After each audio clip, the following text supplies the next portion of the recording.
ఈ ప్రాంతంలో 3-4 లక్షల మంది కార్మికులు ఉన్నారు, మరి మేమెక్కడ పోవాలా అని వారు మాట్లాడుతున్నారు. అంటే నిజంగా ఒక పరిశ్రమను తరలించాలంటే కూడా కొంత ప్లానింగ్ ఉండాలి. ఆ పంపించే కాడ అందుకే మా ప్రభుత్వంలో ఆనాడు ఫార్మా సిటీ అని పెట్టాం.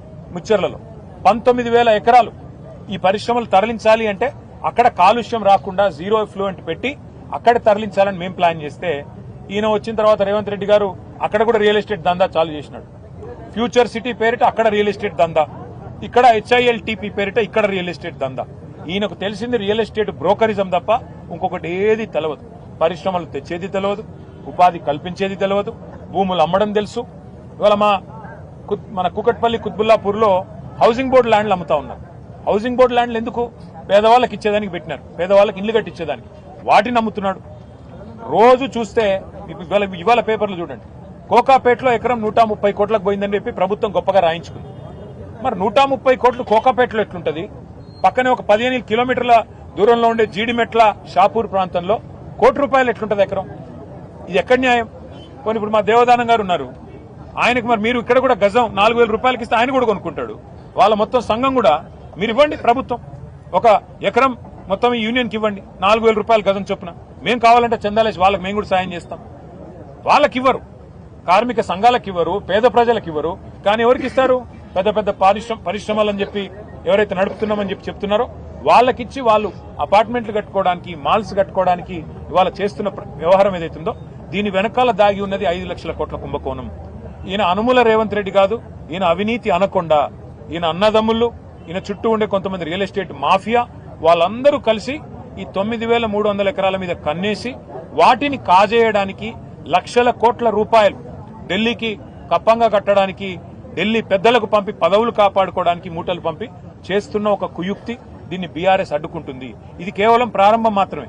రేవంత్ రెడ్డి గారు అనుకుంటుండొచ్చు, ఒకరోజు వచ్చినారు పోయినారు ఏం చేస్తారని. ఏం చేస్తామో చూపెడతాం.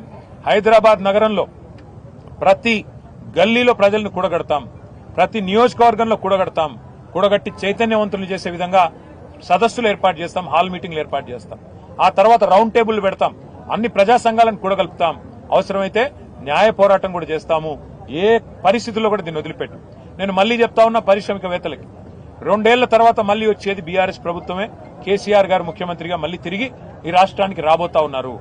ఈ HILTP అనే అపసవ్య నిర్ణయం, ప్రజల సొమ్ము దోచే నిర్ణయం, దీన్ని ఖచ్చితంగా నిర్ద్వందంగా మీరు కూడా తిరస్కరించండి.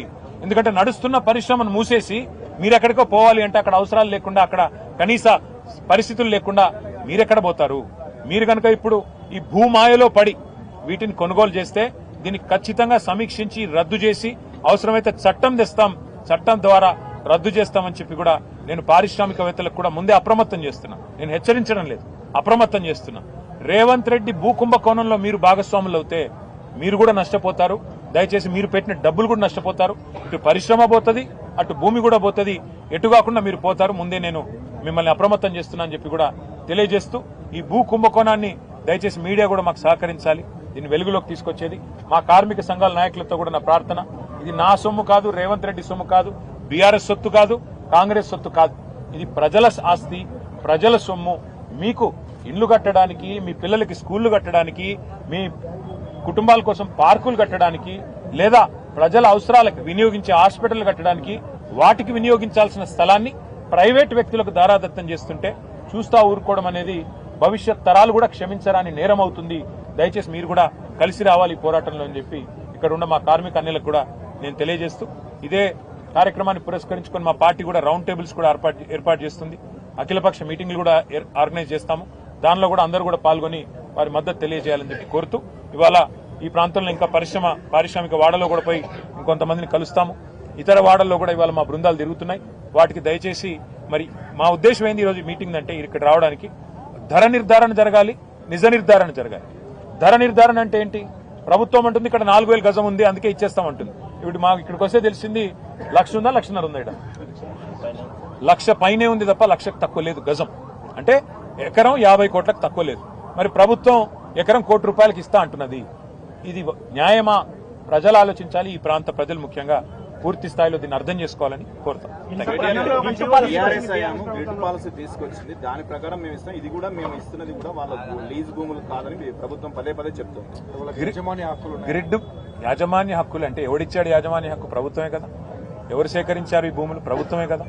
ఆ రోజు ₹1 కోటి ఉన్న భూమిని 10 లక్షల రూపాయలకి ఇచ్చాం. ఎందుకు ఇచ్చాం? భూమి అపార్ట్మెంట్లు కట్టుకోనికి ఇచ్చిండ్రా? మాల్స్ కట్టుకోనికి ఇచ్చిండ్రా? పరిశ్రమలు నడపడానికి ఇచ్చిండ్రు. వాళ్ళ పరిశ్రమలకి ఇంకా ఇక్కడ నుంచి తీసేయాలంటే కావాలంటే దాన్ని ఐటీ పరిశ్రమ పెట్టండి, మేము వద్దంటలేదు. గ్రిడ్ పాలసీ అదే కదా, ఐటీ పరిశ్రమ పెట్టమన్నాం. తప్ప అది? ఐటీ పరిశ్రమ పెట్టి ఈ ప్రాంతంలో కార్మికుల పిల్లలు ఉన్నారు, చదువుకున్న వాళ్ళు, ఫీజు రీయింబర్స్మెంట్ కింద చదువుకున్న వాళ్ళు చాలా మంది ఉన్నారు, ఇంజనీర్లు చదువుకున్న వాళ్ళకి ఉద్యోగాలు ఇవ్వండి, మేము వద్దంటలేదు కదా.